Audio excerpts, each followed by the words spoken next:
আমরা মেনলি যে কারণে আজকে এখানে সবাই একসাথে হয়েছে এটা হলো লাস্ট 2-3 মাস 4 মাসে কিছু কিছু ইনসিডেন্ট ঘটছে যেটা নিয়ে প্রত্যেকটা প্লেয়ারের মনে একটা কষ্ট ছিল।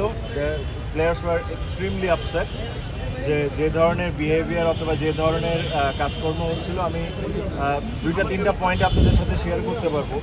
প্রথম কথা হলো তৌহিদ হৃদয়ের ইস্যুটা যেটা হইলো যে তার সাথে একটা মাঠে ইনসিডেন্ট হয়, ওকে 2টা ম্যাচের জন্য সাসপেন্ড করে। যখন 2টা ম্যাচের জন্য তাকে যখন সাসপেন্ড করে তখন কিন্তু কোনো প্লেয়ার বা কেউ এটা নিয়ে কোনো কথা বলেন। আম্পায়ার ম্যাচ রেফারি মিলে তাকে সাসপেন্ড করেছেন। হ্যাঁ, ব্যক্তিগতভাবে আমরা মনে করতে পারি যে ডিসিশনটা ওয়াজ হার্শ, বাট এটা নিয়ে আমরা কিন্তু কেউ কোনো সময় কোনো কথা বলিনি। তার কিছুদিন পর দেখলাম যে 2 ম্যাচ থেকে 1 ম্যাচ করা হলো, এটা বিসিবির করেছে।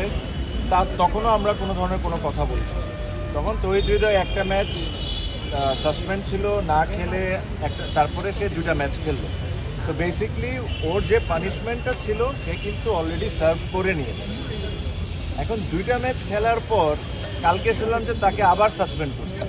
এটা কোন রুলে কোন দিকে কিভাবে করছে এটা আমার কাছে জানা নাই।